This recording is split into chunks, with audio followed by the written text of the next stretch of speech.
মঞ্চে বসে আছেন বাংলাদেশের কিংবদন্তি ইসলামী সঙ্গীত শিল্পী, বিশিষ্ট সুরকার, বিশিষ্ট গীতিকার, উপমহাদেশ তথা গোটা বিশ্বে যার সুনাম এবং সুখ্যাতি ছড়িয়ে আছে, সারা বিশ্বে ইসলামী বিপ্লবের জন্য, ইসলামী সাংস্কৃতিক বিপ্লবের জন্য যে কিংবদন্তির নামটি সর্বত্র ছড়িয়ে আছে, আমাদের সকলের প্রিয়, সকলের ভালোবাসার মানুষ, বিশেষ করে আমার সবচেয়ে প্রিয় শিল্পী মশিউর রহমান ভাই।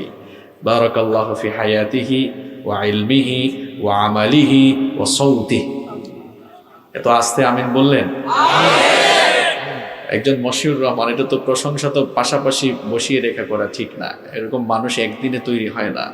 আমরা দোয়া করছি আল্লাহ তাআলা ওনাকে আমাদের মধ্যে আরো দীর্ঘদিন বাঁচিয়ে রাখেন, আল্লাহ তাআলা ওনার সকল সমস্যার সমাধান করে দেন। বিশেষ করে তিনি সর্বশেষ যে গানটি গাইলেন, এই গানটি উনি গাওয়ার পর, এই গানটির সর্বপ্রথম রিহার্সেল যেদিন তিনি করেন, আমাদের ওই সাতক্ষীরা তালা মাহফিল ছিল, আপনার খেয়াল আছে কিনা? ওই তালার মাহফিলে এই গানটি সম্ভবত বেলাল আহমেদ ভাই লিখেছেন, বেলাল হুসাইন নুরি। তো তিনি টেক্সট করে ভাইয়াকে এটা পাঠালেন। তো সাতক্ষীরার একটা তালা উপজেলা আছে, অনেক বড় মাহফিল। তো আমাকে উনি শুয়া ছিলেন, গানটা দেখেই উঠে গেলেন, বলেন ভাই দেখছেন একটা গান লিখছে, অনেক দারুণ। বসে বসেই সেখানে সুর করলেন, এবং আপনার খেয়াল আছে কিনা আপনি অর্ধেক গান আমাকে শুনিয়েছেন। পরে আমি বললাম যে এই গানটা যেদিন পুরা বের হবে, আমি ওই দিনই আপনার কাছ থেকে শুনে, আপনার গানটা শুনে আমি নিজেই এটা গাইব ইনশাআল্লাহ। এবং সত্যি তাই হয়েছে। যেদিন ওনার ইউটিউব চ্যানেল থেকে এই গানটি রিলিজ হয়, ওই দিনে সঙ্গে সঙ্গে ডাউনলোড করে আমি আমার অফিসিয়াল পেজে দিয়েছি, এবং এটা কয়েক মিলিয়ন ভিউ হয়েছে। এরপরে এই গানটার আমি এত প্রেমে পড়ে গিয়েছি যে এই বছর বাংলাদেশের আনাচে কানাচে, যদিও ভাইয়ের মতো এত সুন্দর সুর আমার নেই, ওনাকে তো আল্লাহ তাআলা যেটা দিয়েছেন গড গিফটেড, আলহামদুলিল্লাহ। কিন্তু আমি আমার মতো চেষ্টা করেছি ওনাকে অনুসরণ করে, এবং সেটা সর্বত্র ছড়িয়ে দেওয়ার চেষ্টা করেছি। কারণ এই গানটি যিনি লিখেছেন, আমরা দোয়া করছি আল্লাহ যেন ওনারও হায়াত বাড়িয়ে দেন। চমৎকার কথা লিখেছেন।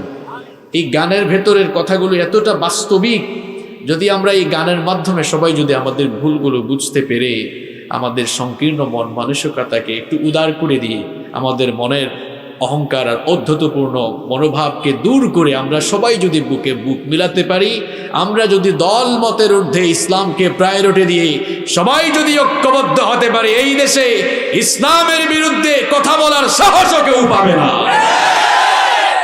আমাদের মধ্যে ঐক্য থাকলে কেউ আর এই জমিনে ইসলামের বিরুদ্ধে, ইসলামপন্থীদের উপরে জুলুম নির্যাতন করা অনেক দূরের কথা, ইসলামের বিরুদ্ধে কথা বলার সাহস এরা করতো না।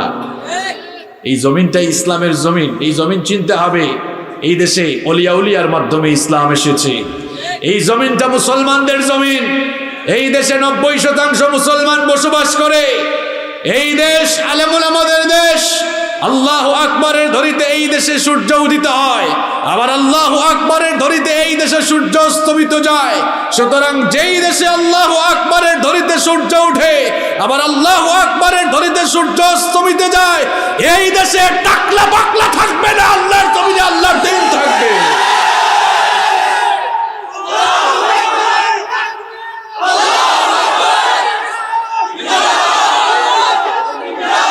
কিশোরগঞ্জের ভাইয়েরা, সেই লতিফ সিদ্দিকী থেকে নিয়ে শুরু করে মুরাদ হাসান পর্যন্ত যারা ইসলামের বিরুদ্ধে, নবীর বিরুদ্ধে কথা বলেছে, সবগুলোকে আল্লাহ বেইজ্জত করে এই জমিনে ছেড়ে দিয়েছেন। আপনি আল্লাহর দ্বীনের বিরুদ্ধে দাঁড়াবেন, গোটা জমিন আপনার জন্য আল্লাহ সংকীর্ণ করে দিবেন। এই পাগলা অনেক পাগলামি করেছে, পাগলামি করতে করতে মাঝখানে ব্যালেন্স হারিয়ে এতটাই সে ভারসাম্যহীন হয়ে গিয়েছিল। সে তার বক্তব্যে বলেছিল আলেম ওলামাদের দাড়ি কামাই ফেলবে। তখন আমি বলেছিলাম তার বক্তব্য শুনে মনে হয় না সে কোনো ব্যক্তিত্ববান মানুষ, বরং তার কথাবার্তা শুনে মনে হয় সে নাপিতের ঘরের নাপিত হইছে, নাপিতের বংশধর। নইলে এমন কথা সে কেমনে বলে? বহু কথা, আজে বাজে কথা, অশ্রাব্য ভাষায় আলেম ওলামাদের বিরুদ্ধে বলেছ। আমি আপনি থাকবো না। আল্লাহর জমিনে আল্লাহর দ্বীন ইসলাম ছিল, এটা আছে, কিয়ামত পর্যন্ত মাথা উঁচু করে ইসলাম দাঁড়িয়ে থাকবে। তোমার মতো যে পাগলারা পাগলামি করবে, আমাদের অবস্থা তো এমন, চেয়ারে উঠলে গিয়ার বাড়ে, যে যখন চেয়ারে সে তখন গিয়ারে। তবে এই গিয়ারটা যদি ইসলামের বিরুদ্ধে যায়, মনে রাখতে হবে এই পৃথিবীতে যারাই তাদের চেয়ারের গিয়ারকে ইসলামের বিরুদ্ধে দাঁড় করিয়ে দিয়েছে, নমরুদ ফেরাউন থেকে নিয়ে শুরু করে এখন পর্যন্ত যারাই চেয়ারের গিয়ার ইসলামের বিরুদ্ধে উল্টা দিকে ঘুরিয়েছে, সব কয়টাকে আল্লাহ ইজ্জত করে জমিনে ছেড়ে দিয়েছে। আর ইসলামের পক্ষে যারাই থাকবে এদের মর্যাদা দিন দিন বাড়িয়ে দিবেন কি? আমি জন্য সবসময় বলি, ক্ষমতা জিনিসটাই এমন, আজ আছে কাল নাই, আজ দাম আছে কাল আর কোনো দাম থাকবে।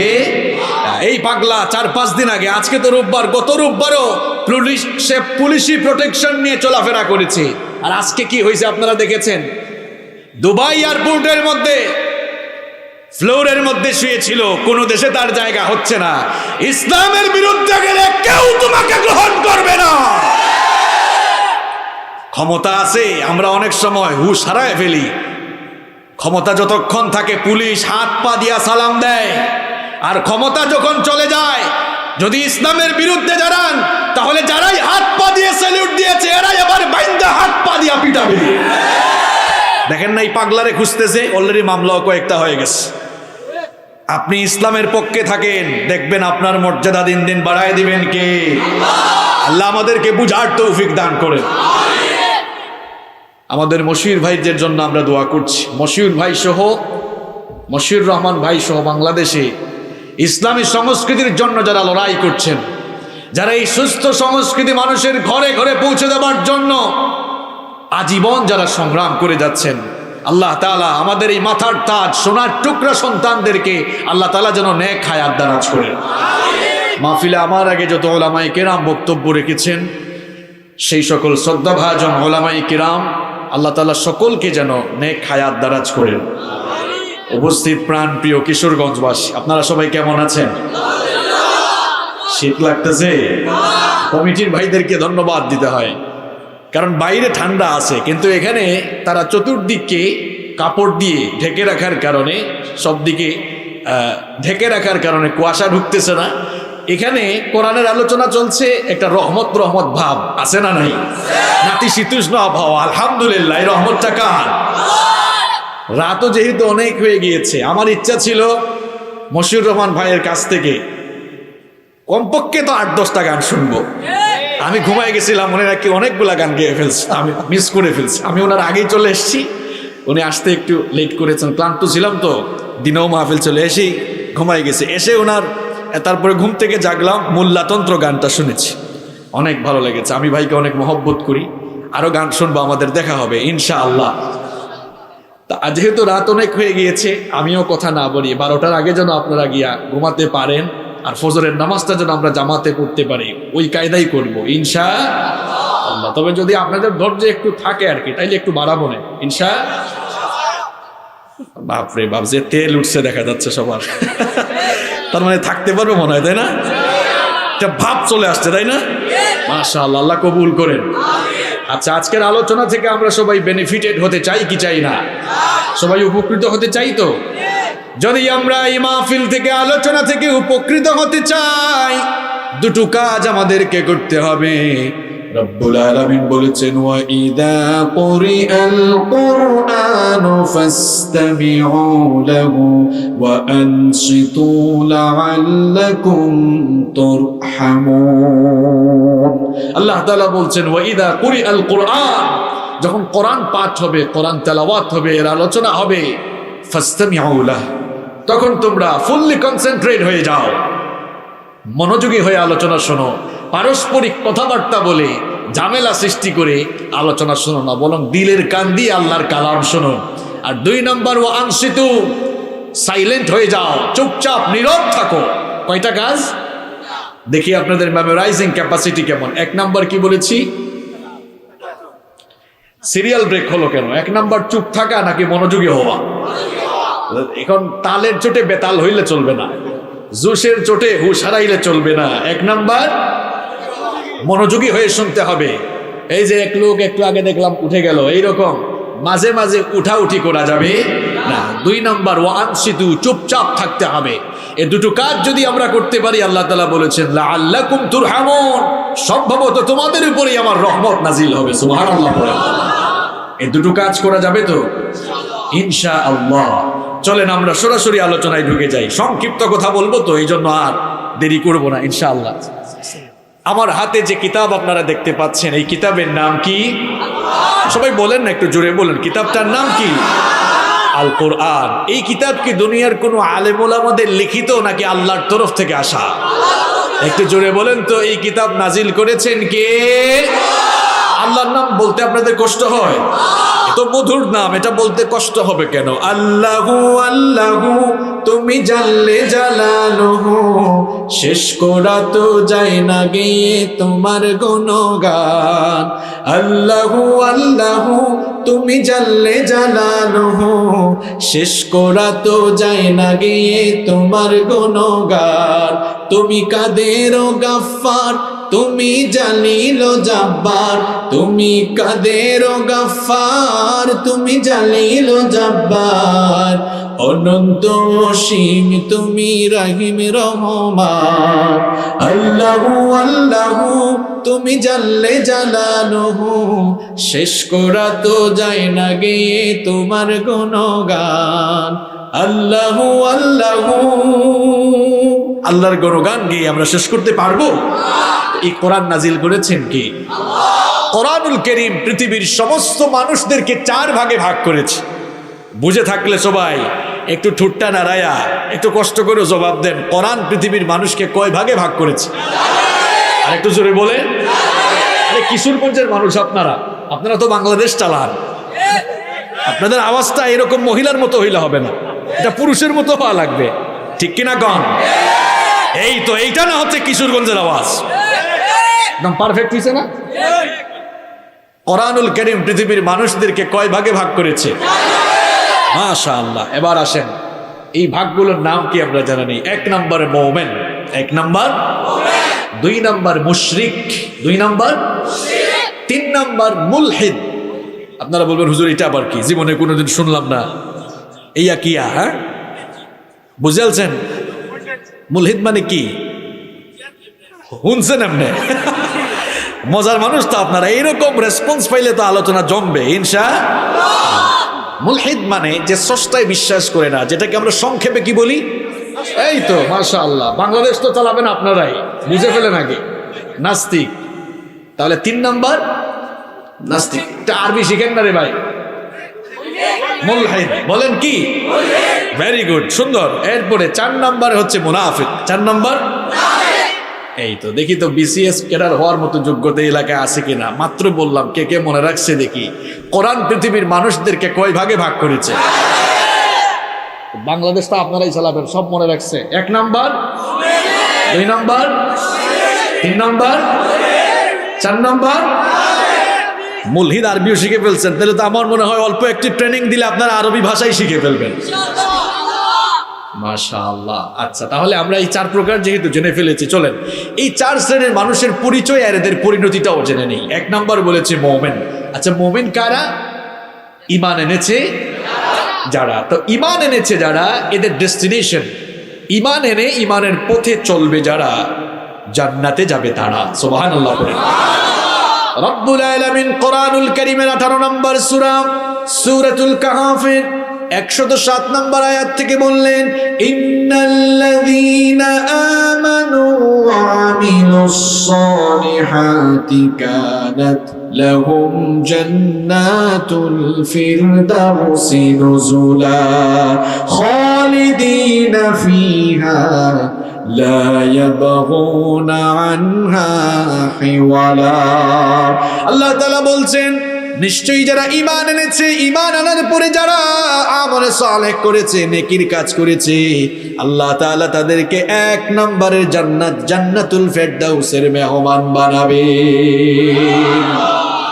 তাহলে ঈমান এনেছে যারা, ঈমান আনবে যারা, জান্নাতুল ফেরদাউসে ঢুকবে তারা। তাহলে কোরআনের ভাষায় মানুষ কয় প্রকার? 1 নম্বর মুমিন, মুমিন যারা জান্নাতে যাবে। 2 নম্বর শ্রেণীর নাম মুশরিক। জোরে কোন কি? এবার প্রশ্ন হলো, মুশরিক কারা? দুনিয়ার যে মানুষগুলো একত্ববাদী রবকে বাদ দিয়ে অন্য কিছুকে উপাস্য মাবুদ হিসাবে গ্রহণ করেছে, এরাই হলো মুশরিক। আর এই মুশরিকদের পরিণতি কি হবে? আল্লাহ তাআলা এই ব্যাপারে বলছেন, ইন্নাহু মাইয়ুশরিক বিল্লাহি ফাকাদ হারামাল্লাহু আলাইহিল জান্নাতা ওয়া মাওয়াহুন নার ওয়া মা লিয-যালিমিনা মিন আনসার।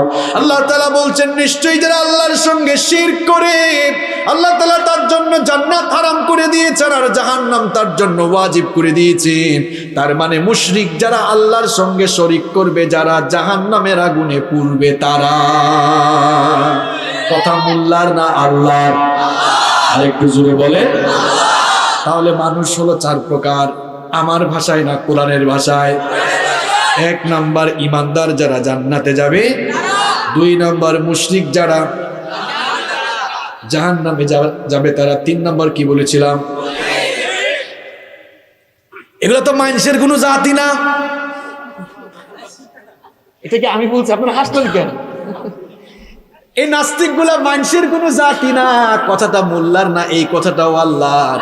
আল্লাহ বলেছেন, উলাইকা কাল আনআম। আল্লাহ বলতেছেন এগুলো মানুষের কোনো জাতি না। আল্লাহ বলছেন এগুলো মানুষের রূপ দেখলেও আসলে এগুলা পশু। আল্লাহ বলতেছেন, এই তো বলে ফেলছে রে ভাই, মেধা আছে আপনাদের।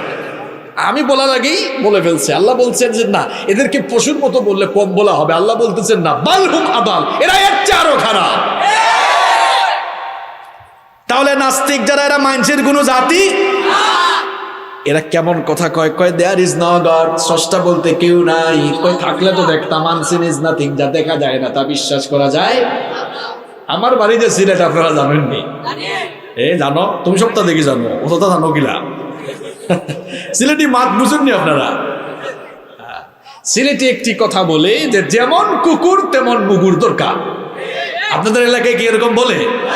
যেমন কুকুর তেমন মুগুর আসলেই দরকার। আপনাদের সামনে যদি এরকম মানুষের জাত না যেগুলা নাস্তিক যদি পড়ে, তারা জিজ্ঞেস করবেন, এই তুই যে বললি যা দেখা যায় না তা বিশ্বাস করা যায় না, তোর বাপ যে তোরে জন্ম দিয়েছে এটা তুই দেখছ?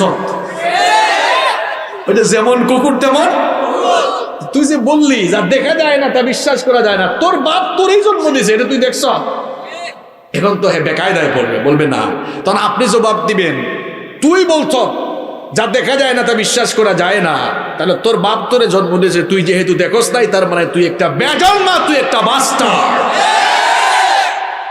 আল্লাহ বলছেন, উলাইকা কাল আনআম, এরা মানুষের জাতি না, এরা পশুর জাত।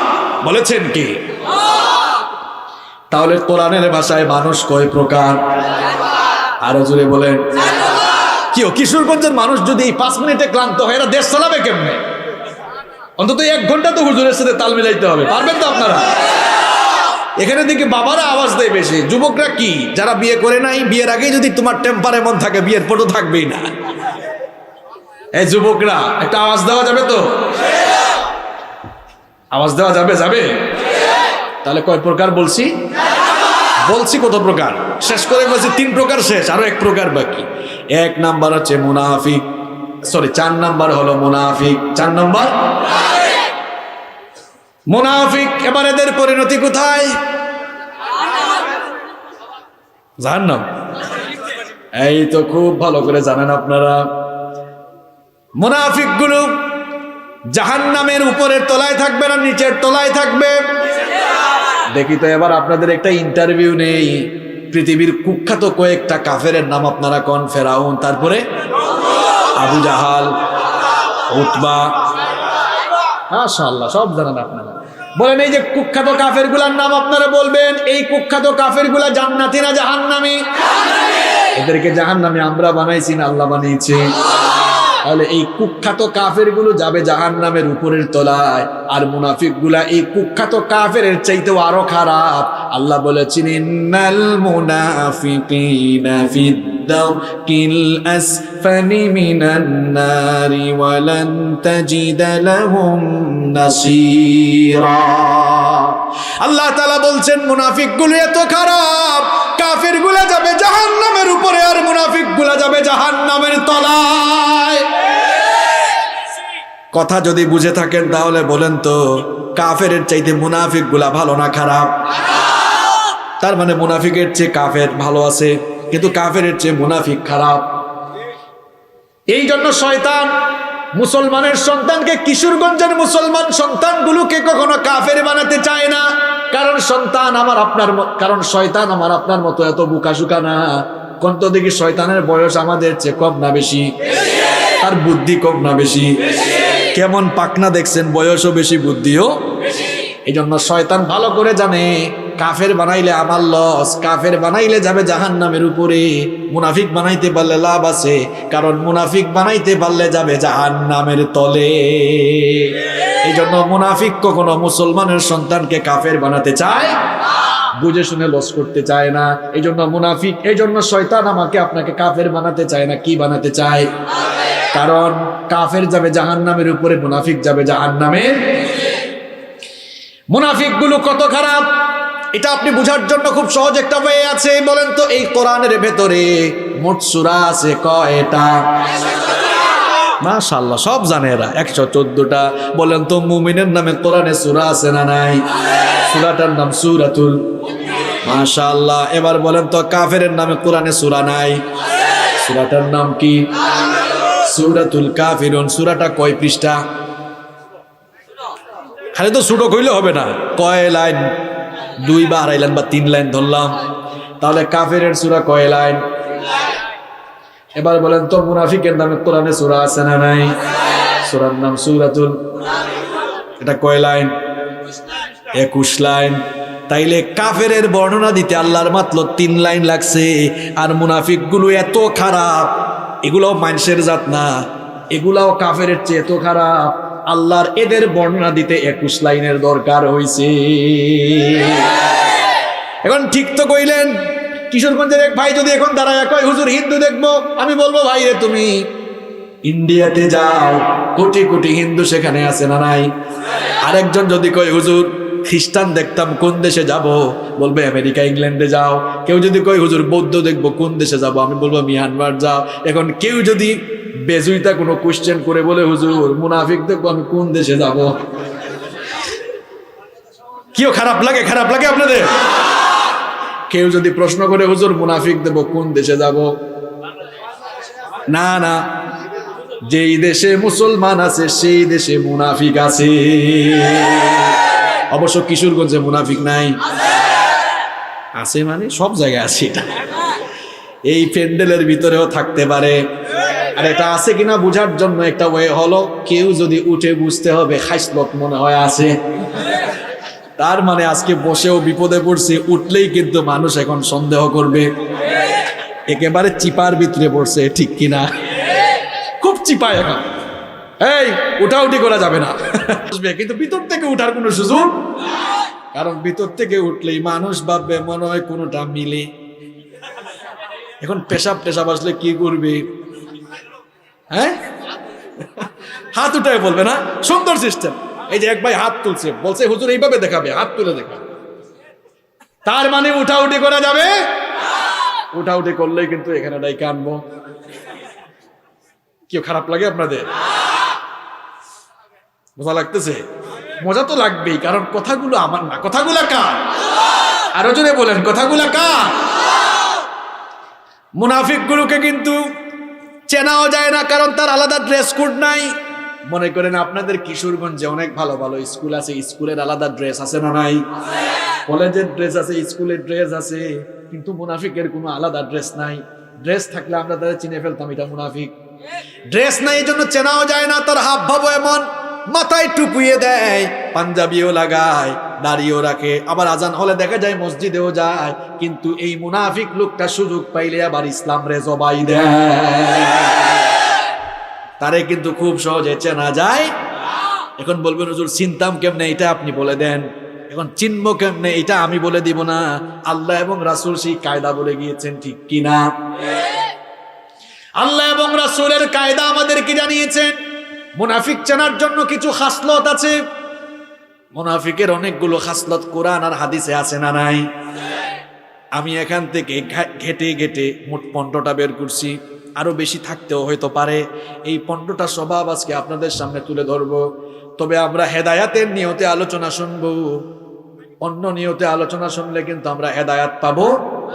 হয়তো এই 15টা খাসলতের মধ্যে কোনো খাসলত আমার ভেতরে থাকতে পারে, যদি আমার মধ্যে থাকে আল্লাহ আমাকে আপনি সংশোধনের তৌফিক দান করে। আগে আমি আমার হেদায়াত চেয়েছি, এখন আমি হেদায়াতের নিয়তে বলবো। আপনারা যারা শুনবেন ভাবিয়েন না আবার কমিটির পোলা প্যান্ডে ধরিয়েন না, কোন হুজুর আনছো সব দেখে আমার সাথে মিলায়া গেল, তা কোন জায়গা থেকে হুজুর নিয়ে আসছো, বলবেন এরকম। বরং আমি বলেছি খাসলত আমার সঙ্গে মিললে আমি পরিবর্তন হওয়ার জন্য কথাগুলো বলবো, শুনবো। আপনারা যারা এখানে শুনবেন আমরা সবাই হেদায়াতের নিয়তে কথাগুলো শুনতে পারবো কিনা? এখন কিন্তু আওয়াজটা কিশোরগঞ্জের মতো হয় নাই। মোট কয়টা বলবো? কি বিরক্ত লাগে আপনাদের? চলেন, এই 15টা অভ্যাস আমাদের ভিতর থাকলে অসুবিধা নেই, আমরা আজকে তওবা করে ফেলবো, রিমুভ করবো এগুলো। এই জন্য আমরা রিমুভ করবো মুনাফিকির ভাইরাসটা, বড় খারাপ ভাইরাস। এই যে গত 2 বছর ধরে একটা ভাইরাসের গজব চলে, ভাইরাসটার নাম কি? এখন আবার নাকি নতুন আর একটা আসছে, কত ক্রন আসতেছে, হায় রে হায়। এখন বলেন তো দেখি, ওমিক্রন হোক আর করোনা হোক, কি হোক, এই উঠছে কেন? শুয়ে যাও, এখানে উঠাউটির সুযোগ নাই, বলছি না? এই তো হাত তুলছে, এটা আমি হাসি বুঝি। শোনেন, করোনা ভাইরাসে আক্রান্ত হয়ে কেউ যদি মারা যায় সে জাহান্নামে যাবে, এমন কথা কি কেউ বলতে পারবে?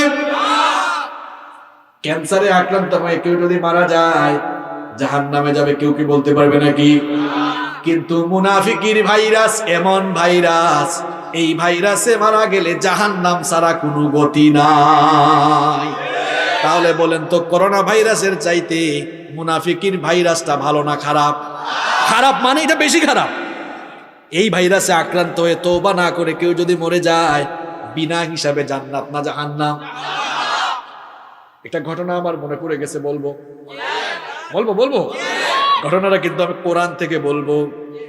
দেখেন, নবীজি যদি দোয়া করেন সেই দোয়া আল্লাহ ফিরিয়ে দেন না, কিন্তু এক কুখ্যাত মুনাফিকের জন্য নবীজি দোয়া করেছেন, আল্লাহ ওই দোয়াটা ফিরিয়ে দিয়েছেন, ওই দোয়াটা কবুল করেন নাই। ওই মুনাফিকটার নাম হলো আব্দুল্লাহ বিন উবাই বিন সুলুল। তাবুকের অভিযান থেকে ফেরার কিছুদিন পর এই কুখ্যাত মুনাফিক মারা গেল। নবীজি সাহাবীদেরকে নিয়ে বসে আছেন, এমন সময় ওই মুনাফিকের ছেলে আব্দুল্লাহ নবীজির কাছে আসলো, এসে বলল, গো আল্লাহর রাসূল, আমার বাবা ইন্তেকাল করেছেন, ওনার ওসিয়ত ছিল আমার বাবা ইন্তেকালের পরে আপনার গায়ের জুব্বা মোবারক দিয়ে যেন আমার বাবার কাফনের কাফন পরিধান করানো হয়। আমার বাবার ইচ্ছা ছিল আপনি যেন তার জানাজার নামাজে ইমামতি করেন, এই জন্য আমি আপনার কাছে ছুটে এসেছি।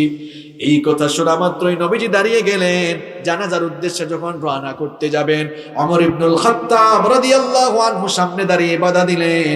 বেশ কিছু জায়গায় ওমর রাদিয়াল্লাহু আনহু একাই সিদ্ধান্ত নিয়েছেন, আর ওমর রাদিয়াল্লাহু আনহুর সিদ্ধান্তের পক্ষে আল্লাহ আয়াত নাজিল করে ওমরের পক্ষে রায় দিয়েছে।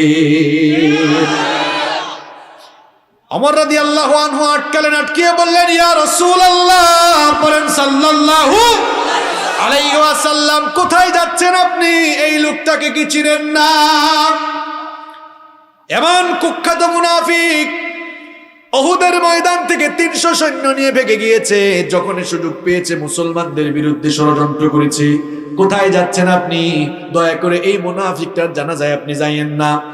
নবীজি তখন বললেন, ওমর রে, আমার আল্লাহ তো আমাকে কোনো নিষেধ করেন নাই, সুতরাং তুমি কেন বাধা দিচ্ছ? নবীজি চলে গেলেন।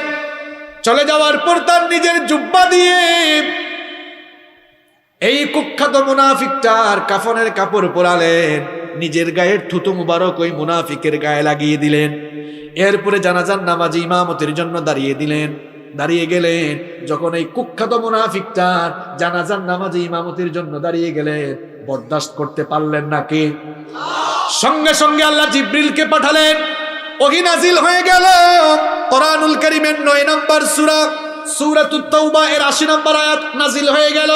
আল্লাহ জানালেন, ইস্তাগফির লাহুম أو لا تستغفر لهم إن تستغفر لهم 70 مرة فلن يغفر الله لهم ذلك بأنهم كفروا بالله ورسوله والله لا يهدي القوم الفاسقين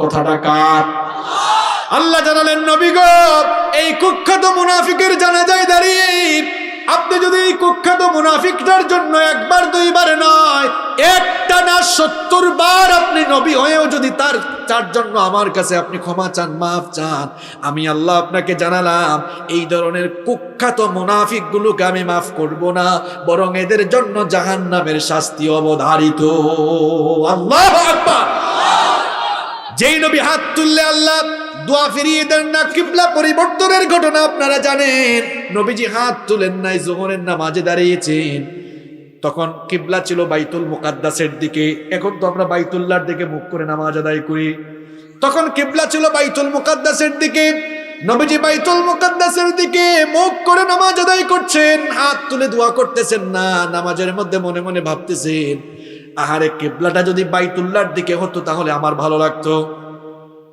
এই কথা নবী মনে মনে ইচ্ছা পোষণ করেছেন কিন্তু মনের খবরও জানেন কি নবীজি হাত উঠাইয়া দোয়া করেন নাই মনে মনে নবী ইচ্ছা করেছেন যদি বাইতুল্লাহর দিকে কিবলাটা হতো তাহলে আমার মন শান্তি হতো আল্লাহ সঙ্গে সঙ্গে নামাজের ভেতরে ওহী নাজিল করলেন قد نرى تقلب وجهك في السماء فلنولينك قبلة ترضاها فول وجهك شطر المسجد الحرام আল্লাহ বললেন নবী গো আপনি বারবার আকাশের পানে তাকিয়ে মনে মনে কি ইরাদা কি ইচ্ছে পোষণ করছেন আমি জানি এজন্য আমি আপনার মনোবাসনা পূরণ করছি আর চাওয়া লাগবে না এক্ষুনি নামাজে থাকাকালীন আপনার কিবলা বাইতুল মুকাদ্দাস থেকে বাইতুল্লাহর দিকে করে নিন সুবহানাল্লাহ যেই নবী হাত তোলার আগে দোয়া কবুল হয় ওই একই নবী দোয়া করতেছেন জানাজায় দাঁড়িয়ে যাবেন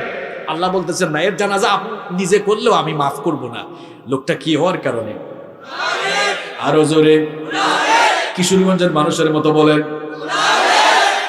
এখন টাটকা মুনাফিক মারা যায় আমরা জানাজার নামাজ পড়ে এরপরে কবরে এমন ভাবে দোয়া করে নামায় মনে হয় জান্নাতের বিছনায় বিছাইয়া দিয়ে আসি কি জান্নাতের কন্ট্রাক্টরে নিছেন নাকি আপনি এত সোজা নবী হয়েও মুনাফিকের জন্য জানাজায় গিয়েও মুনাফিকটাকে মাফ করলেন নাকি মুনাফিকের ভাইরাসটা মারাত্মক ভাইরাস এই ভাইরাস নিয়ে মরলে জাহান্নাম ছাড়া উপায় নাই এই জন্য সাহাবায়ে কেরাম সব সময় এই ভাইরাস থেকে বাঁচার জন্য সচেতন থাকতেন ওমর রাদিয়াল্লাহু আনহুর নাম আমরা সবাই জানি কি জানি না এই লোকটা নরম না খুব গরম বেশি গরম না কম গরম খুব বেশি গরম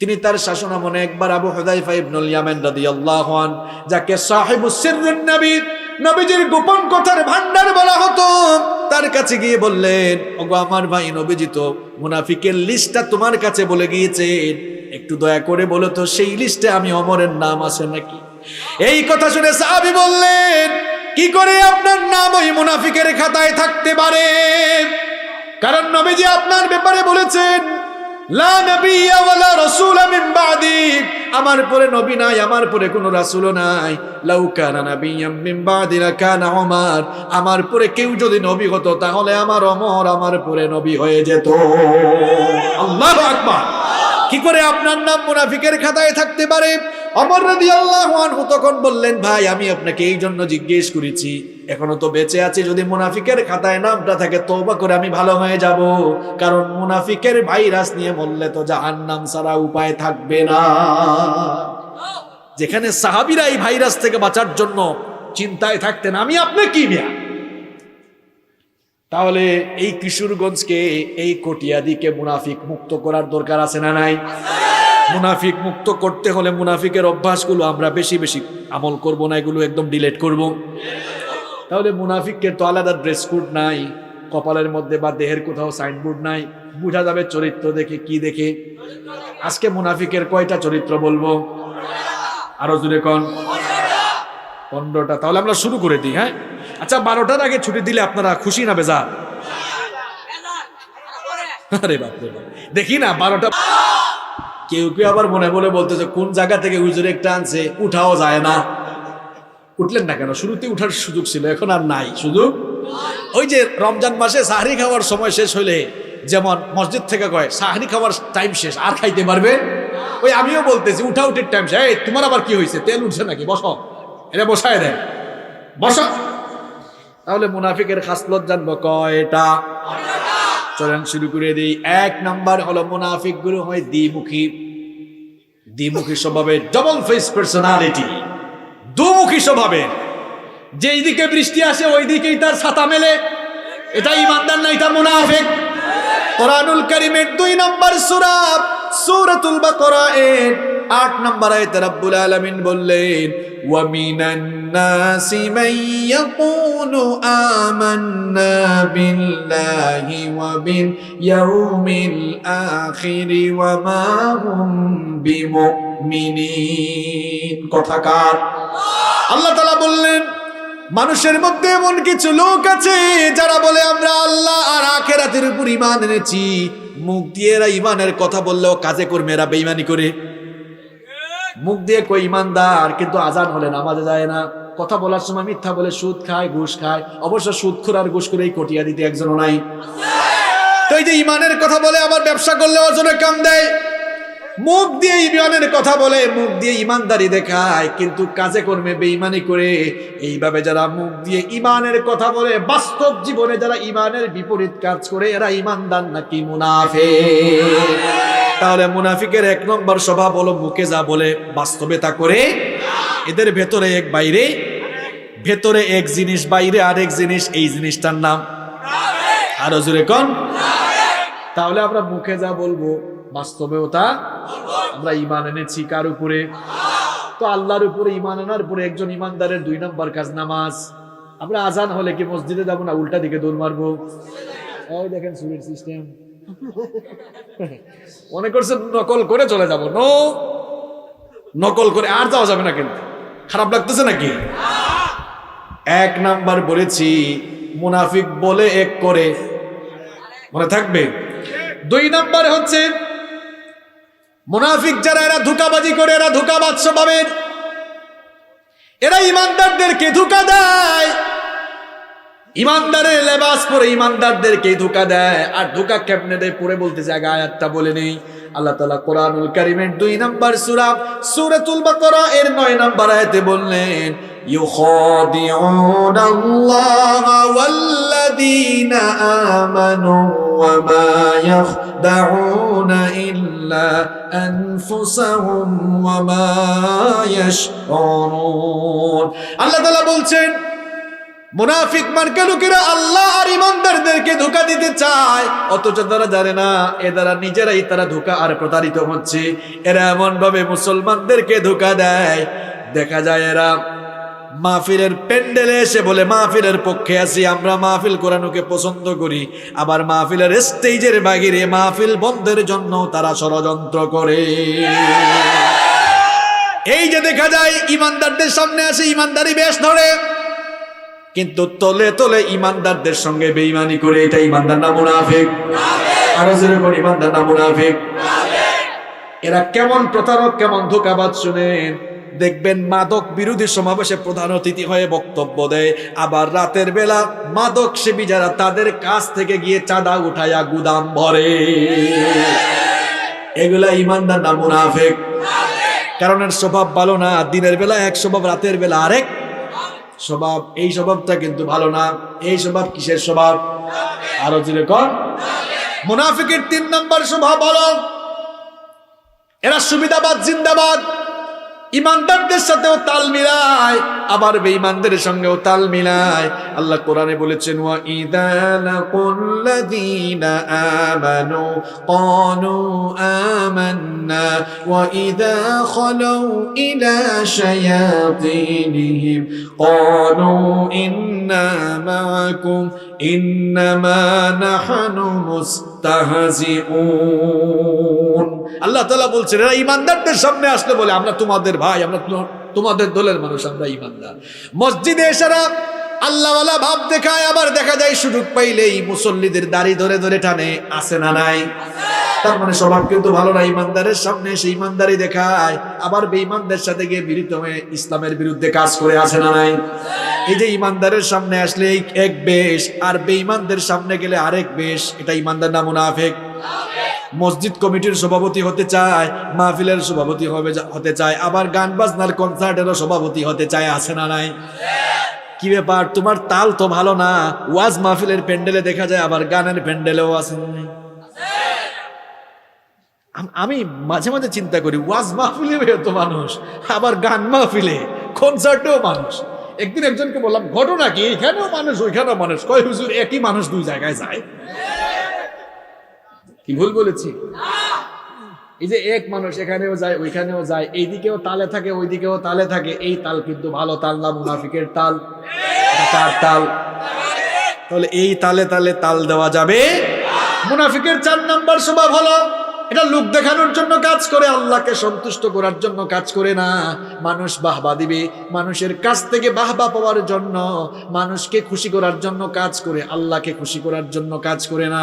আল্লাহ তাআলা বলেছেন ইন্নাল মুনাফিকিনা ইউখাদিউনাল্লাহা ওয়া হুয়া খাদিউহুম ওয়া ইযা ক্বামু ইলাস সালাতি ক্বামু কুসালা يراءون الناس ولا يذكرون الله إلا قليلا। কথাকার আল্লাহ বলেছেন মুনাফিকগুলো আল্লাহর সঙ্গে ধোঁকাবাজি করতে চায়, আর এদের স্বভাব হলো ইদা ক্বামু ইলাস সালাতি ক্বামু কুসালা, এরা যখন নামাজে দাঁড়ায় অলস ভাবে নামাজে দাঁড়ায়। ইউরাউনান নাস, এরা মানুষকে দেখাবার জন্য নামাজে দাঁড়ায়। দেখা যায় সারা বছর নামাজের খোঁজ খবর নাই, মাঝে মাঝে নামাজ পড়ে মানুষকে খুশি করার জন্য, মানুষের কাছ থেকে সিম্পেথি নেওয়ার জন্য, আছে না নাই? এ নিজে কিন্তু নামাজ পড়ে না, দেখবেন ঠিক মতো 5 ওয়াক্তের নামাজ পড়ে না, কিন্তু জানাজায় আসে। আমার দেশে ফজরের নামাজে মানুষ বেশি নাকি জানাজার নামাজে মানুষ বেশি? এর তাল দেখলে মনে হয় ফজরের নামাজটা নফল আর জানাজার নামাজটা ফরজ। এই বাটপার তার ঘর থেকে 50 হাত দূরে ফজরের নামাজে যায় না, কিন্তু দেখা যায় জানাজার নামাজ আদায়ের জন্য ঢাকা থেকে গাড়ি চালায়া কিশোরগঞ্জে চলে আসে। এর মতলবটা কোন জায়গায় জানেননি? বলবো। এর মতলবটা হলো জানাজার নামাজের আগে বক্তব্য দেওয়ার সুযোগ আছে, ফজরের নামাজের আগে বক্তব্য দেওয়ার সুযোগ না। ঠিক বলেছি? আবার জানাজায় আসলে মানুষ বলবো অমুক তো ভালো মানুষ, দেখছো মরার পরে জানাজায় আসছে, কিন্তু মরার আগে কিন্তু সুযোগ পাইলেই এর কাম সারছে, আছে না নাই? মুনাফিক গুলো মানুষ দেখাবার জন্য কাজ করে। আমরা নামাজ পড়ে না, দেখা যায় কোন এক জায়গায় গিয়েছি, সবাই নামাজ পড়তেছে, ওযু থাকুক আর না থাকুক আল্লাহু আকবার। আবার এই ধরনের নামাজ ইলেকশন আসলে খুব বাড়ে, আছে না নাই? দেখা যায় সারা বছর নামাজ নাই, তবে কেউ যদি ইলেকশনের সময়ও ভালো হওয়ার নিয়তে এই বেশভূষা ধরে, আমরা তাকে নিয়ে নিন্দা করব। এমনও তো হতে পারে লোকটা হেদায়াত হয়ে যেতে পারে, কিন্তু তলে তলে ভিতরে ভিতরে যদি বেঈমানের ধান্দা থাকে, আল্লাহ যেন লোকটারে হেদায়াত করে। দেখা যায় সব জায়গায় দান খয়রাত করে না, যেখানে টাকা দান করলে ভাবা পাওয়া যাবে ওখানেই দেখবে। আমার নামটা একটু উঁচা করে কইেন, বড় করে কইেন। এই যে মানুষ দেখাবার জন্য কাজ করা, এটা কিসের আলামত? আপনারা কি আমার উপর বিরক্ত হচ্ছেন? এটা কি আমার কথা না আল্লাহর কথা? আল্লাহই তো বলছেন ইউরাউনান নাস। আপনাদের মুখস্থ সূরা থেকে শোনাই, ফাওয়াইলুল লিল আল্লাযীনা হুম, এই ঠিক করে বলতে হবে, আল্লাযীনা হুম আন সালাতিহিম সাহুন আল্লাযীনা হুম ইউরাউন। এই যে আল্লাযীনা হুম ইউরাউন, আলেমরা আছেন এখানে, এরা মানুষ দেখাবার কাজ করে। অনেকে দেখা যায় হজ করে আসার পরে নামের সাথে হাজি আলহাজ লাগায়। আপনি বলবে হুজুর এটাতে আপনার আপত্তি কোথায়? আমি কি বলবো? বলেন তো নবীজি হজ করছেন কিনা? আমরা কি বলি নাকি আলহাজ মুহাম্মদ সাল্লাল্লাহু আলাইহি সাল্লাম? আবু বকর হজ করছেন কিনা? আমরা কি বলি নাকি আলহাজ আবু বকর রাদিয়াল্লাহু আনহু, ওমর রাদিয়াল্লাহু আনহু হজ করছেন কিনা? আমরা কি বলি নাকি আলহাজ হাজী ওমর রাদিয়াল্লাহু আনহু? কোনদিন হাজী আবু বকর রাদিয়াল্লাহু আনহু বলছেন? আপনি বলবেন হুজুর আমরাই তো হজে গেলে পুলিশ আমাদেরকে বলে ইয়া হাজ ইয়া হাজি, তা আপনি আবার কোন জাতের কথা বলেন? আচ্ছা ওই পুলিশ বেটা কি আপনার নাম জানে? তা আপনারা হাজি বলবেন না তো কি বলবে? আচ্ছা বলেন তো, মনে করেন আমার সাথে যে সফর সঙ্গীরা আছেন, আপনাদের মসজিদে ফজরের নামাজে ঢুকছে, আপনারা তার নাম জানেন না, তো নাম না জানলে সহজ ভাষায় তাকে কি বলবেন? হ্যাঁ না, যে নামাজ পড়ে তাকে কি বলে? মুসল্লি। এই জন্য দেখবেন ইমাম সাহেব বলে সম্মানিত মুসল্লিবৃন্দ। এই যে মুসল্লি এক বচন আর মুসাল্লুন বহু বচন। একজনকে যদি একজন হয় আমরা বলি মুসল্লি, তা আপনি এক বচন একজন তো বলে ইয়া হাজ্জি, কারণ হে আপনার নাম জানে না, নাম জানলে নাম ধরে বলতো। ঠিক যেভাবে একজন নামাজি মসজিদে আসলে নাম না জানলে বলে মুসল্লি ভাই আপনি এখানে চলে আসেন, ঠিক ওইভাবে পুলিশ নাম জানে না বলে ইয়া হাজ্জি, মানে হজ করতে আসতো হাজি এদিকে আস। তো ওইটাই আপনি দেশে এসে টাইটেল লাগাই দিবেন নাকি? আবার কেউ কেউ রাগ করে 2বার 3বার হজ করার পর হাজি লিখলে কামটা করছো কি? আমি ট্রিপল হাজি, 7বার হজ করছি, 4বার 5বার, তুমি আলহাজানা লিখবা হাজি লিখছো কেন? আছে না নাই? হজ করেন অসুবিধা নাই, কিন্তু রিয়া যেন প্রকাশ না, কারণ রিয়াটা কবিরা গুনাহ। লোক দেখানো কাজ করা যাবে। আপনি তো একবার হজ করছেন, একটা ফরজ আদায় করছেন, আর আপনার এলাকার এক ভাই প্রত্যেকদিন 5 ওয়াক্ত নামাজ আদায় করে, কই নামের আগে তো লিখে না মুসল্লি আব্দুল করিম, লিখছে নাকি? আপনি এক ফরজ আদায় করে যদি লেখেন হাজি আব্দুল সালাম, তাহলে হে তো ডেইলি 5টা করে লেখা উচিত মুসল্লি মুসল্লি মুসল্লি মুসল্লি আব্দুল সালাম, কারণ হে ফরজ আদায় করে কয়টা? তা আপনি একটা করে যদি লেখেন হাজি আব্দুল সালাম, হ্যাঁ 5টা করছে মুসল্লি মুসল্লি মুসল্লি মুসল্লি মুসল্লি আব্দুল সালাম। এগুলো লাগানোর কোনো কারণ আছে? কেউ আপনারা রাগ করছে? আল্লাহর ঘরে আমিও গিয়েছি আলহামদুলিল্লাহ, আপনারা অনেকে গিয়েছেন। এগুলো আমরা লোক দেখানো কোনো কাজ করব না। আমরা যা করব সব কার সন্তুষ্টির জন্য, কারণ আমাদের রব আমাদেরকে শিখিয়েছেন কুল ইন্না সলাতি ওয়া নুসুকি ওয়া মাহইয়ায়া ওয়া মামাতি লিল্লাহি রাব্বিল আলামিন। আমাদের নামাজ, আমাদের কুরবানি, আমাদের হায়াত মওত সবকিছু কার জন্য নিবেদিত? আর একটু জোরে বলেন। তাহলে মুনাফিকের স্বভাব বলে ফেলছি কয়টা? কিও এই এত তাড়াতাড়ি গেল চলবে না। ওই দেখেন কয়টা বলছি? কয়টা? এবার আসেন 5 নাম্বার। মুনাফিকের 5 নাম্বার স্বভাব হলো এরা হলো রুগা। এরা কি? নোট করতেছো নাকি তুমি? লিখে রাখো, গুড, লিখে নিয়ে যান, দরকার আছে এগুলো। মুনাফিকের 5 নাম্বার স্বভাব। মুনাফিক গুলো কি? একটু জোরে কোন না। রোগা। এখন বলবেন হুজুর এদের তো রোগ দেখা যায় না। রোগ দেখবেন কেমনে? রোগটা তো তার বাইরে না ভিতরে। আল্লাহ বলেছেন রোগটা তার কোন জায়গায়? শোনো, ফি কুলুবিহিম মারাদুন ফাযাদাহুমুল্লাহু মারাদা ওয়া লাহুম আযাবুন আলীমুম বিমা কানু ইয়াকযিবুন। আল্লাহ বলেছেন মুনাফিকের বাহির তুমি না দুষ দেখলেও এই লোকটার অন্তর হলো রোগা। তার অন্তর হলো। এখন প্রশ্ন হলো হুজুর এর কোন রোগে ধরছে? এর রোগের নামটাই হলো নিফাক। এই রোগের নাম কি? এই রোগ কিন্তু মারাত্মক। এই রোগ নিয়ে মরলে যাওয়া লাগবে জান্নাতে। কেউ ঘুমাচ্ছে? এই রোগ নিয়ে মারা গেলে যাবে একটু জোরে কর, জাহান্নামের তলায় না উপরে। আল্লাহ আমাদেরকে হেদায়েত দান করে।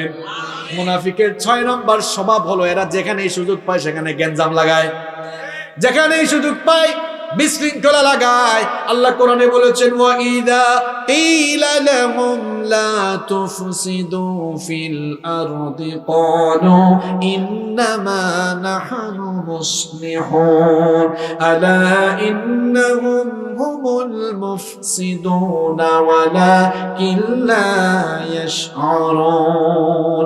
আল্লাহ তাআলা বলছেন যখন এদেরকে বলা হয় আল্লাহর জমিনে ফাসাদ সৃষ্টি করো না, তখন তারা বলে আমরা তো সংস্কার না করছি, সংশোধন না করছি। আল্লাহ বলছেন এরা সংস্কার করে না, বরং যেখানে সুযোগ পায় সেখানে পেস লাগায়। মুনাফিক গুলো যেখানে সুযোগ পায় পেস লাগায়, গেঞ্জাম লাগায়। সুযোগ পাইলে মাহফিলেও এরা গেঞ্জাম লাগায়, আছে না নাই? বাংলাদেশে অনেক জায়গা আছে কিছু লোক মাহফিলের প্যান্ডেলের ভেতরেও গেঞ্জাম লাগায়, এর ভেতরে গেঞ্জাম লাগায়, সমাজে গেঞ্জাম লাগায়, ঘরে ঘরে গেঞ্জাম লাগায়। এই যে গ্যাঞ্জাম সৃষ্টিকারী মানুষ যারা মুনাফিক হলো তারা। আমরা কি গ্যাঞ্জাম সৃষ্টিকারী হব নাকি আমরা সংশোধিত হব? কোথাও আগুন লাগলে আপনারা পানি ঢালবেন না কেরোসিন ঢালবেন? না কেরোসিন ঢালবেন? কি ঢালতে হবে? পানি। আগুন লাগানো যাবে? কষ্ট হচ্ছে আপনাদের? এই তো শেষ শেষ হয়ে যাচ্ছে। মুনাফিকের 7 নাম্বার স্বভাব হলো এরা মিথ্যাবাদী, কথায় কথায় মিথ্যা বলে। এবার কিন্তু জায়গা মতো আসছে, ভালো করে শুনে। নবীজি বলেছেন মুনাফিকের যে খাসলত গুলো রয়েছে তার মধ্যে একটি খাসলত হলো ইদা হাদ্দাথা কাযাবা, যখন সে কথা বলে কথায় কথায় মিথ্যা বলে। এখন মিথ্যা আমরা একবারই বলি না, আপনারাই বলছেন, বলেন, আমার কোনো দোষ নাই। কই হুজুর সামান্য সামান্য মিথ্যা বললে কি হয়েছে? সামান্য সামান্য মিথ্যা বললে আর কি হয়েছে? মানুষ যখন মিথ্যা বলে সে আর ইমানদার থাকে না, মুনাফিক হয়ে যায়। আর মুনাফিক হলে লোকটা আর কখনো জান্নাতে যাওয়ার সুযোগ থাকে না, যায় জাহান্নামের তলায়। বলেন তো দেখে কার মুখে দুর্গন্ধ বেশি? হ্যাঁ ঠিক আছে। এক মাহফিলে আমি এই প্রশ্ন করছিলাম, একজন দাঁড়ায় কয় হুজুর ম্যাজিক দিয়ে দাঁত ঘষায় না, দাঁত ব্রাশ করে না, সে তার মুখে গন্ধ বেশি। আমি বললাম কি ও ম্যাজিক কোম্পানিতে আপনি চাকরি করেন নাকি? নইলে ক্লোজ আপ সেন্সোডাইনেরা কি দোষ করলো? আপনি খালি ম্যাজিকের নাম করলেন কেন? আমরা মনে করি দাঁত ব্রাশ না করলেই মনে হয় মুখে বেশি দুর্গন্ধ হয়। নবীজি বলেছেন যেই লোক মিথ্যা বলে তার মিথ্যা কথার দুর্গন্ধে রহমতের ফেরেশতা তার কাছ থেকে চলে যায়। নাউযু বিল্লাহি মিন যালিক। কেমনে মিথ্যা বলেন আপনি? ফোন দিয়েছে, আছে কটিয়াদি, কই দোস্ত আমি নেত্রকোনা। আছে বাসে চড়তেছে, ফোন দিছে, বিজনেস ক্লাসে জীবনের প্রথমবার উঠছে, খুব ভালো লাগতেছে, আরাম লাগতেছে, বিজনেস ক্লাস বাস, আপনারা বুঝেন তো। এখন ভাব নিয়া পার্ট নিয়া বলতেছে দোস্ত আমি তো বিমানে। এরকম মিথ্যা বলে আছে না নাই? পার্ট নেয়, পার্ট নিয়ে মিথ্যা বলে। মিথ্যা বললে মানুষ কি হয়ে যায়? আবার বাচ্চার সামনে মিথ্যা বলে বাচ্চাকেও মিথ্যা শিখে আছে না নাই? ঘটনা আরেকটা মনে পড়ছে, বলবো নাকি? এক বাপ ঘরে এসে দেখলো ছেলে লিখতেছে, কয় বাবারে কি লেখা? খাতা আনো। খাতা যখন আনছে দেখি ছেলের হাতের লেখা খারাপ। কয় বাবারে তোমার হাতের লেখা তো ভালো না। আব্বু তোমাকে খাতায় লিখে দেই, এরপরে দেখে দেখে লিখো, দেখবা হ্যান্ড রাইটিং ভালো হবে। এবার বাবা ছেলের খাতায় লিখে দিছে সত্য মানুষকে মুক্তি দেয়, মিথ্যা মানুষকে ধ্বংস করে। এটা লিখে দিয়ে তারপর বললো খাতাটা নিয়ে যাও টেবিলে বসে, আব্বু যেভাবে লিখছে এভাবে দেখে দেখে লেখা ট্রাই করো। এবার ছেলে ট্রাই করতেছে, ওই সময় কে জানি দরজার মধ্যে কলিং বেল মারছে। এবার দরজার ফাঁক দিয়ে দেখে হায় হায় আবুল কালাম ভাই আসছে, টাকা পায় 10,000, কয় হাজার। ঘটনা তো খারাপ। এবার ছেলের কাছে এসে বলে বাবারে যাও দরজাটা খুলে, বলো আব্বু বাসায় নাই। কয় আব্বু এটা কি বলতেছে? এই যে খাতায় লিখছেন আপনি সত্য মানুষকে মুক্তি দেয়, মিথ্যা মানুষকে ধ্বংস করে, আবার আমাকে দিয়ে মিথ্যা বলান কেন? বাবা ছেলেকে কয় বাবারে খাতার লিখা খাতায় থাকুক, এখন তুই মিথ্যা বলে আগে আমারে নাজাত দে। এইরকম মিথ্যার প্র্যাকটিস আমাদের সমাজে আছে না নাই? আমরা বেশি বেশি মিথ্যা বলবো না ছাড়বো? কারা কারা আরো বেশি মিথ্যা বলবেন হাত তোলেন। তার মানে এরা খুব মনোযোগী হয়ে শুনতেছে, আলহামদুলিল্লাহ। মিথ্যা কথা বাদ দিতে পারবেন তো? খবরদার আমার ভাইরা মিথ্যা বলবেন না, কারণ মিথ্যা বললে মানুষ ইমানদার থাকে না, কি হয়ে যায়? আমরা মুনাফিক হতে চাই না, ইমানদার হতে চাই। আমরা ইমান নিয়ে বাঁচতে চাই, ইমান নিয়ে মরতে। মুনাফিকের 8 নাম্বার স্বভাব হলো ওয়াদা করলে ওয়াদা ভাঙে, আছে না নাই? নবীজি বলেছেন ইদা ওয়াদা আখলাফা, মুনাফিকের স্বভাবের মানুষ তারা ওয়াদা ভঙ্গ করে। যারা একজনের কাছে টাকা নিছে, একজনের কাছ থেকে টাকা নিয়েছে, বলছে আগামী জুমাবারে দিয়ে দিব, কত জুমাবার যায় তার আর দেখা নাই। আপনাদের সঙ্গে এরকম ঘটে? আবার দেখবেন টাকা নিয়ে যাওয়ার পর হঠাৎ একদিন দেখা যাচ্ছে আপনি এই রাস্তা দিয়ে যাচ্ছেন, হে ওই দিক থেকে আসতেছে, আপনারা দেখা মাত্র দৌড় দেয়, মনে হয় রেপ রেপ ভাব। এরকম আছে না নাই? তো টাকা দিতে পারেন না, কি হয়েছে? আপনি এসে বলেন ভাই আমাকে আরো কিছু সময় দেন, তাও তো মুনাফিক আপনি হতেন না। এইরকম ধোঁকাবাজি করার তো কোনো দরকার ছিল? আবার আমরা অনেক সময় অনেক ওয়াদা করি, এই যে ইলেকশন এসেছে, বাপরে আলোচনার তালে কারেন্ট আসছে, আলহামদুলিল্লাহ। ইলেকশন আসলেও কিন্তু ওয়াদা বাড়ে না কমে। তো একদম সবকিছু ক্লিন করে দিব, এটা করব ওইটা করব। আপনি যে ওয়াদা করতেছেন বুঝে শুনে করতেছেন। তো আপনি বলবেন হুজুর আমরা কি মানুষকে বলবো না? হ্যাঁ বলেন। আপনি আরো শালীন ভাষায় সুন্দর ভাষায় মানুষকে আকর্ষিত করার জন্য বলেন যে আমার বাবারা, আমার ভাইয়েরা, আপনারা আমাকে আপনাদের খাদেম বানান। যদি আপনারা আমাকে আপনাদের খাদেম বানান, আমি আমার সর্বোচ্চটুকু মিলিয়ে দিয়ে আপনাদের উন্নয়নে কাজ করব। কথাটা শালীন না অশালীন?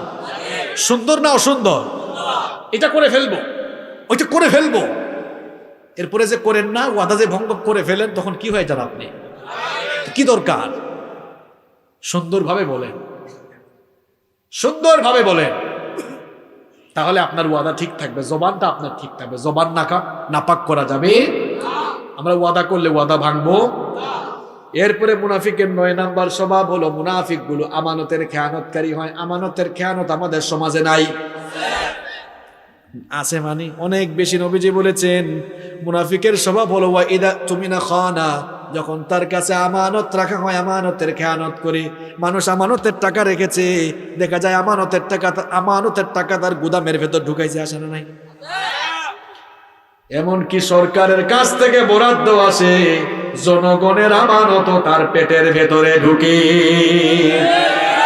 আমানতের খেয়ানত এমন ভাবে হচ্ছে, জনগণের সম্পদগুলোকে লুটপাট করা হচ্ছে। আমানতের খেয়ানত এমন ভাবে হচ্ছে, আমরা তো খাটের নিচে জুতা রাখি, আর এই শেষরা চোরগুলো জনগণের তেল চুরি করে খাটের নিচে জমায়া রাখে। আমানতের খেয়ানত এভাবেই চলছে। দেখা যায় ক্ষমতায় যাওয়ার আগে সম্পদ যা 5 বছর পরে অনেক কম, তার মানে চরিত্র বেশি ভালো। বলে বাড়ার কথা ছিল না, জনগণের জন্য নিবেদিত প্রাণ হয়ে কাজ করলে তার কমার কথা। আমার বাড়ি সিলেটে, ওই দিন গিয়া শুনছি একজন 4 কোটি টাকা খরচ করে ফেলছে। আমি মানুষকে বললাম 5 বছরে তার বেতন হবে না 5 লাখ। 4 কোটি খরচ করছে কেন? তার উদ্দেশ্য ভালো না, তার কারণ হলো 4 কোটি খরচ করছে, কত কোটি টাকা যে জনগণের নষ্ট করে পেটের ভেতরে ঢুকাবে সে ছাড়া আর কেউ জানে না। এতই যদি মানুষের জন্য কাজ করার শখ হয় তাইলে বলতো আমি তো আপনাদের খাদেমে না হব, আপনারা বানাবেন, এরপরে না আমি কাজ করব। আবার আপনাদের স্বভাবও কিন্তু ভালো না, আমি আপনাদেরকে বলছি না, আমভাবে বলতেছি। এখন আমার দেশে ইলেকশন যখন আছে, মানুষের দাম গরু ছাগলের চেয়ে বাড়ে। কমে কমে একটা ছাগল, একটা খাসির দাম কম হইলো 5000। ইলেকশনের আগের রাত নাকি ঈদের রাত। এটা আমার কথা না, শুনেন। আমি গিয়েছিলাম ওই দিন মাহফিলে সিলেটে। আমার এক আত্মীয় আসছেন বহুদিন পরে দেখা, কই বাবারে কাল রাতে কিন্তু আমি একটা বিপদে পড়ছি। বলবো বললাম চাচা কি বিপদে পড়ছেন? আমার মেয়ে বিয়ে দিছিলাম অনেক দূরে, আমার আত্মীয় তো আমি চিনি, আমার সাথে শেয়ার করতেছে। তিনি বললেন আমি আমার মেয়ের বাড়িতে যাচ্ছি, ব্যাগ নিয়ে গেছি যেহেতু রাতে থাকবো। এখন আমি রিক্সা থেকে নেমে হাঁটা শুরু করছি। এখন রাস্তায় রাস্তায় দেখি মানুষ আমারে কয়, অনেকে আছে ব্যাগের ভিতরে মাল নিয়ে ঘুরে কিন্তু মানুষের দেখে না। ব্যাগের ভিতরে মাল নিয়ে ঘুরে কিন্তু মানুষ চোখে লাগে না। আমি তো এটা বুঝি না, আমি সামনের দিকে আগাই, খালের দিকে সবাই কথা কয়। একজনকে ডেকে এনে বললাম, ভাই ব্যাগের ভিতরে মাল নিয়ে ঘুরে মানুষ দেখে না, এটার অর্থ কি? হ্যাঁ আপনি কার তরফ থেকে আসছেন? আপনি কার লোক? আপনি যে ব্যাগের ভিতরে মাল নিয়ে ঘুরেন আমাদেরকে দেখেন না? এগুলো আমাদের সমাজের বাস্তব চিত্র না অবাস্তব চিত্র? আমরা যদি আমাদের লোভ লালসাকে সংবরণ করতে পারতাম আর আল্লাহওয়ালা মানুষগুলোকে আমাদের নেতা বানাতে পারতাম, সমাজের চিত্র পাল্টে যেত। আমরা নিজেদেরকে বিক্রি করে দেই বলে এই শেষরা চোর আর চামার গুলো এরপরে জনগণের উপরে নিপীড়ন চালায়। দেখেন আল্লাহওয়ালা মানুষগুলো কেমন ছিল। ঘটনা আরেকটা মনে পড়ছে, বলবো। ওমর রাদিয়াল্লাহু আনহু তিনি তার শাসন আমলে মোমবাতির আগুন জ্বালিয়ে কাজ করছেন। তখন কি এরকম ইলেকট্রিক্যাল লাইট ছিল? মোমবাতির আগুন জ্বালিয়ে কাজ করতেছেন। এমন সময় তার কিছু আত্মীয় স্বজন তার সঙ্গে দেখা করতে আসলেন, দরজায় নক করলেন, ভেতরে আসবো? ওমর রাদিয়াল্লাহু আনহু বললেন, দাঁড়াও, এই কি হয়েছে? বসে যান, বসেন। হাত তুলছে মানে ওইটা, বুঝছেন তো কোনটা? আচ্ছা ঠিক আছে, তাহলে যাওয়া যাবে। ওমর রাদিয়াল্লাহু আনহু বললেন, একটু দাঁড়াও, অপেক্ষা করো। সামনে থাকা মোমবাতির আগুন ফু দিয়ে নিভালেন, নতুন আরেকটি মোমবাতিতে আগুন ধরালেন। এবার বললেন, এবার তোমরা ভেতরে আসো। এরা ভেতরে এসে জিজ্ঞেস করলো, আমিরুল মুমিনিন, আপনার সামনেই তো মোমবাতিতে আগুন জ্বালানো ছিল, কি কারণে সেটা ফু দিয়ে নিভালেন? নতুন আরেকটি মোমবাতিতে আগুন জ্বালালেন। ওমর ইবনুল খাত্তাব রাদিয়াল্লাহু আনহু তখন বললেন, তোমরা আসার আগ পর্যন্ত রাষ্ট্রের টাকায়, জনগণের টাকায় কেনা মোমবাতির আগুন জ্বালিয়ে রাষ্ট্রের জন্য, জনগণের জন্য কাজ করছিলাম। তোমরা যখন আসতে আমি ভাবলাম হয়তো আমার আত্মীয় স্বজন আমার সঙ্গে ব্যক্তিগত কথা বলতে এসেছে। চিন্তা করলাম জনগণের টাকায়, রাষ্ট্রের টাকায় কেনা মোমবাতির আগুন জ্বালিয়ে যদি আমি ব্যক্তিগত কথা বলি, রাষ্ট্রের আমানতের খেয়ানত হবে, জনগণের সম্পদ হরণ হবে, বেঈমানি হবে, আল্লাহর কাছেও জবাব দেওয়া লাগবে। এই ভয়ে আমি রাষ্ট্রের টাকায় কেনা মোমবাতির আগুন নিভিয়ে দিয়ে নিজের টাকায় কেনা মোমবাতির আগুন জ্বালিয়ে তোমাদের সঙ্গে কথা বলছি। আল্লাহু আকবার। এমন যদি হতো আমাদের নেতা হতো ওমরেরই মতো, হতো আবু বকরের মতো, চাই কি চাই না? এমন যদি হতো আমাদের নেতা হতো ওমরেরই মতো, হতো আবু বকরের মতো, জনগণের খোঁজ খবর নিত রাত দুপুরে, ঘুরে ঘুরে দেখতো কি কি আছে অনাহারে।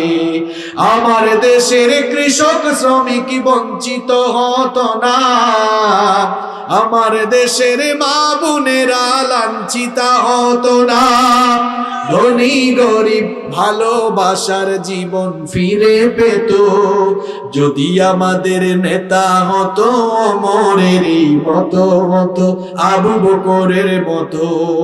ঠিক কিনা? যতদিন না আমরা সচেতন হব ততদিন আমাদের ঘাট থেকে দুঃখ দুর্দশার বোঝা লাঘব হবে না। আল্লাহ যেন আমাদেরকে হেদায়েত দেয়। কষ্ট হচ্ছে, ছুটির সময় কিন্তু হয়ে যাচ্ছে, আমরাও শেষ পর্যায়ে। মুনাফিকের 10 নম্বর স্বভাব হলো, মুনাফিকগুলো কোরআনের আইনের বিরোধী হয়। এরা কোরআনের আইনকে বর্বর আইন মনে করে। আল্লাহ বলেছেন, ওয়া ইযা কিলা লাহুম তাআলাউ ইলা মা আনজালাল্লাহু ওয়া ইলার রাসূলি রাআইতাল মুনাফিকিনা ইয়াসুদ্দুনা আনকা সুদুদা। কথাকার আল্লাহ বলছেন, যখন এদেরকে বলা হয় আল্লাহ যা নাজিল করেছেন এবং রাসূল তোমাদেরকে যা বলেছেন সেদিকে ফিরে আসো, নবীকে আপনি দেখবেন, তখন মুনাফিকগুলো পাশ কাটিয়ে চলে যায়। এরা আল্লাহর আইন মেনে নেয় না, নিজেরাই আইন বানিয়ে ওই আইন মতো চলে। কার আইন মানে না? আর যতদিন না আল্লাহর আইন আপনি মানবেন, সমাজে আল্লাহর আইনের বাস্তবায়ন না ঘটাবেন, ততদিন কিন্তু সমাজে, পরিবারে কোথাও শান্তি পাবেন। আমরা আল্লাহর আইন দিয়ে এখন চলি না বলে সব জায়গায় পেস লেগে আছে, গ্যাঞ্জাম লেগে আছে। চুরি কমতেছে না বাড়তেছে, ধর্ষণ কমতেছে না বাড়তেছে। আমি চ্যালেঞ্জ করে বলছি, এই দেশে একটা চুরির বিচার কোরআন দিয়ে করে দেখেন, এক বিচার থেকে সবগুলো ছেঁচড়া চোর তারের মতো সুলা হবে। এই দেশে একটা ধর্ষণের বিচার কোরআন দিয়ে করে দেখেন, দেশে যতগুলো লুচ্চা বদমাশ রয়েছে এক বিচার দেখে জনমের মতো সাইজ হয়ে যাবে। আমরা আল্লাহর বিধান চাই কি চাই না? আল্লাহর আইন যেখানে আছে শান্তি সেখানে কম না বেশি? সৌদি আরবে কোরআনের আইন 100% আছে নাকি? এই তুরা তুরা অল্প অল্প সামান্য সামান্য আছে। অল্প অল্পতে সেখানে শান্তি আছে না নাই? শান্তিটা কম না বেশি? অল্পতেই যদি এত শান্তি হয়, পুরা আইন মানলে না জানি কত শান্তি হবে। আমরা আল্লাহর জমিনে আল্লাহর আইন চাই কি চাই না? আলা লাহুল খালকু আম, আলা লাহুল খালকু ওয়াল আম। সৃষ্টি যার, জমিন যার, এই জমিনে আইনও চলবে। রাজি আছেন সবাই? আল্লাহ যেন আমাদেরকে তার দিনের উপর অটল অবিচল রাখে। মুনাফিকের 11 নম্বর স্বভাব হলো, মুনাফিকগুলো সব সময় ভয়ে ভয়ে থাকে। কিসের ভয় বলে ফেলবো? সব সময় ভয়ে থাকে, না জানি কোন সূরার কোন আয়াত দিয়ে আমার চরিত্র ফাঁস হয়। নবীজির যুগে যখন কোরআন নাজিল হচ্ছিল, মুনাফিকগুলো ভয়ে থাকতো। এই ঘটনা আল্লাহ কোরআনে তুলে দিয়েছেন। আল্লাহ বলছেন ইয়াহদারুল মুনাফিকুনা আন তুনাজ্জালা আলাইহিম সূরাতুন তুনাব্বিউহুম বিমা ফি কুলুবিহিম ইলা আখিরিল আয়া। আল্লাহ তাআলা বলছেন নবী গো, এটা সূরা তাওবার 64 নম্বর আয়াত। আল্লাহ তাআলা বলছেন নবী গো, এই মুনাফিকগুলো ভয়ে থাকে না, জানে কোন সময় কোন আয়াত নাজিল করে এদের চরিত্র ফাঁস হয়। দেখবেন মুনাফিকি স্বভাবের মানুষ যারা মসজিদে ঢুকলে এমনকি সব জায়গায় এদেরকে চেনা যায়। এদের জন্য হুজুর ঠিক মতো ওয়াজও করতে পারে না, মসজিদে ইমামের ইমামতিও টিকে না। ইমাম সাহেব খুব ভালো মানুষ, আসছিল একটা ভালো হুজুর, মসজিদে প্রথম দিনে সুদের বিরুদ্ধে ওয়াজ শুরু করছে। সভাপতির ঘরে খাইতে গিয়েছে, সভাপতি কয় হুজুর সব কথাই দেখি আজকে আমারে কইলেন, আছে না নাই? এরপরে আপনারা দেখবেন মুনাফিকি স্বভাবের মানুষ যারা, মুনাফিকি স্বভাবের মানুষ যারা, এরা হক কথা বলতেও দেয় না। ইমাম সাহেব সুদের বিরুদ্ধে ওয়াজ করতেছে, এখন দেখা যায় সভাপতি কাশি দেয়, মানে আর কোনো টপিক পার নাই থাকে না বলতেছেন। এখন ইমাম সাহেব বলতেছেন হায় হায় মনে হয় মিলে গেছে, কমন পড়ছে, আর সুদের বিরুদ্ধে ওয়াজ করবো না, ওয়াজ করতেছে ঘুষের বিরুদ্ধে। এখন সেক্রেটারি কাশি মারে কয়, এখন ইমাম সাহেব বলতেছে হায় হায় এটাও মনে মিলে গেছে, কমন কমন পড়ছে, একটু আনকমন বিষয় লাগবে। কয় সুদের বিরুদ্ধে করেও কমন পড়ছে, ঘুষের বিরুদ্ধে করেও কমন পড়ছে, এখন টেন্ডারবাজি আর সাদাবাজির বিরুদ্ধে। এখন কিছুক্ষণ পর কেশিয়ার কয়, আছে না নাই? এমনকি মাহফিলের প্যান্ডেলেও দেখা যায়। আপনাদের কিশোরগঞ্জের মানুষ ভালো, ভদ্র মানুষ, শিক্ষিত মানুষ আপনারা, কিন্তু দেশের অনেক জায়গায় স্টেজে উঠার আগে অনেকে বলে হুজুর এইগুলা বলেন, এগুলা বলিয়েন না। ওইগুলা কেন বলবে না? ওইগুলা বললেই বলে তোমার সাথে মিলবে। এই খাসলত কিন্তু ভালো। এই খাসলতটা কার খাসলত? কথা মোল্লার না আল্লাহর? মুনাফিকের 12 নম্বর স্বভাব হলো এরা যেদিকে সুবিধা পায় ওইদিকে দৌড় মারে। যখন যেদিকে সুবিধা নিতে পারবে, ফায়দা নিতে পারবে, ওইদিকে দৌড় মারে। আল্লাহ তাআলা বলেছেন আল্লাযীনা ইয়াতারাব্বাসুনা বিকুম ফাইন কানা লাকুম ফাতহুম মিনাল্লাহি ক্বালু আলাম নাকুম মাআকুম ওয়া ইন কানা লিল কাফিরিনা নাসীবুন ক্বালু আলাম নাস্তাহওয়িদ আলাইকুম ওয়া নামনা'কুম মিনাল মুমিনিন। আল্লাহ বলছেন যখন কাফেররা বিজয়ী হয়, ইসলাম বিরোধীরা বিজয়ী হয়, মুনাফিকরা গিয়ে বলে তোমাদের এই বিজয়ী কি আমাদের একটা অংশগ্রহণ ছিল না, অবদান আছে না, অস্বীকার করো কেন? এরপরে আবার ইমানদাররা বিজয়ী হয়ে গিয়ে বলে কেউ ভাই আমাদেরও তো থোড়া থোড়া সামান্য সামান্য অবদান। এই যে এদিকেও যায় ওইদিকেও যায়, ফায়দা নেওয়ার জন্য সব দিকে জায়গায় যায় দৌড়াদৌড়ি করে। এটা কিন্তু মুমিনের স্বভাব না। কার স্বভাব? মুনাফিকের 13 নম্বর স্বভাব হলো এরা ঈমান রক্ষার আন্দোলন থেকে সব সময় এড়িয়ে চলে। মুখে মুখে বলে আল্লাহ আর রাসূলকে ভালোবাসে, কিন্তু আল্লাহ আর রাসূলের বিরুদ্ধে কটাক্ষ হলে পরে কথা বলে না, কিংবা ঘরে বসে থাকে, একটু বের হয় না। আল্লাহ তাআলা বলেছেন তাবুকের যুদ্ধে যারা যায় নাই ওই মুনাফিকগুলোর স্বভাব আল্লাহ কোরআনে বলেছেন লাউ কানা আরাদান করিবান ওয়া সাফারান কাসিদান লাত্তাবাউকা ওয়ালাকিন বাউদাত আলাইহিমুশ শুক্কা ইলা আখিরিল আয়া। তাবুকের যুদ্ধে যারা যায় নাই এরা বলেছিল সফরটা যদি সহজ হতো আর একটু কাছে হতো তাইলে আমরা যাইতাম। দেখবেন এই স্বভাবের মানুষ অনেকই আছে, ওই সুযোগ পাইলে আমিও যাইতাম, আসলে অবস্থা ভালো না তাই জন্য আমি বের হইতাম। রাসূলকে নিয়ে কটূক্তি করা হয়, সব মানুষ দেখা যায় বাইরে বের হয়ে প্রতিবাদ জানায়, সে একটু বের হয় না। মুনাফিক স্বভাবের মানুষ যারা ঈমানি আন্দোলন এড়িয়ে চলে তারা। মুনাফিকের 14 নম্বর আলামত হলো এরা মুসলমান বিপদে বললে খুশি হয়, মুসলমানদের বিপদে পালাইতে পারলে সে খুশি। আল্লাহ তাআলা বলেছেন ইন তামসাসকুম হাসানাতুন তাসুহুম ওয়া ইন তুসিবকুম সাইয়্যাতুন ইয়াফরাহু বিহা। আল্লাহ তাআলা বলছেন ঈমানদাররা বিপদে পড়লে এরা খুশি, আর ঈমানদারদের খুশিতে তারা সবচেয়ে বেশি অখুশি। এই স্বভাবটা মুমিনের না মুনাফিকের? মুনাফিকের 15 নম্বর স্বভাব হলো এরা নিজেদেরকে সবচেয়ে বেশি চালাক মনে করে।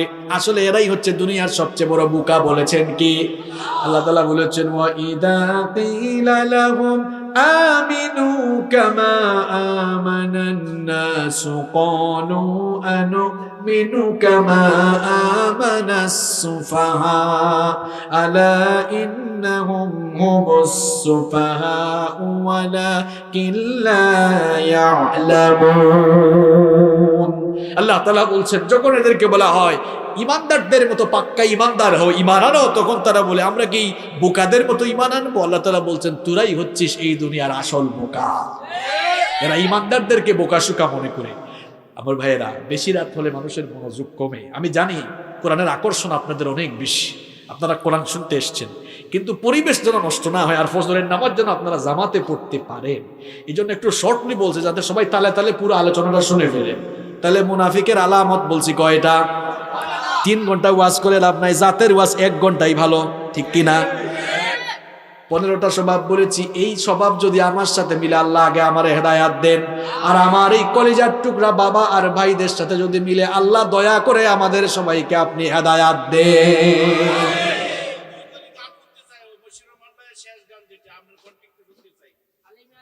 এটা তো উনি বলে ফেলছে না, উনি তো আমার চেয়ে ভালো গায়, তাই না? উনি তো শিল্পী মানুষ। তাহলে এটা বলে আমরা মোনাজাত দিয়ে দেবো ইনশাল্লাহ, ঠিক আছে? বেজার হইন না তো আপনারা? আবার বেজার হইছেন? তা আমি তো আরো আসবো, এখানে আরো মাহফিল আছে আশেপাশে, যাবেননি আপনারা? নাকি ঘরে বসে থাকবেন? যাইয়েন। এই হুজুর কিন্তু এক ওয়াজ 2 বার করে, ওইখানে গেলে আরো মজার ওয়াজ আছে ইনশাআল্লাহ। একা যাবেন নাকি আরো মানুষের নিয়ে যাবেন? কারা কারা যাবেন না দেখে হাত তুলেন। এই যুবক ভাইরা বসে, 10 মিনিট মোনাজাত করে দাও। আগামী বছর বাঁচবো কিনা, আগামী বছর কি কালকেও বাঁচবো কিনা জানি না, ঠিক না? একটু গভীর রাত তো, আমি না হয় গুনাহগার হতে পারি, কিন্তু মুসাফিরের দোয়া কবুল হয়। বলেছেন মুহাম্মদ সাল্লাল্লাহু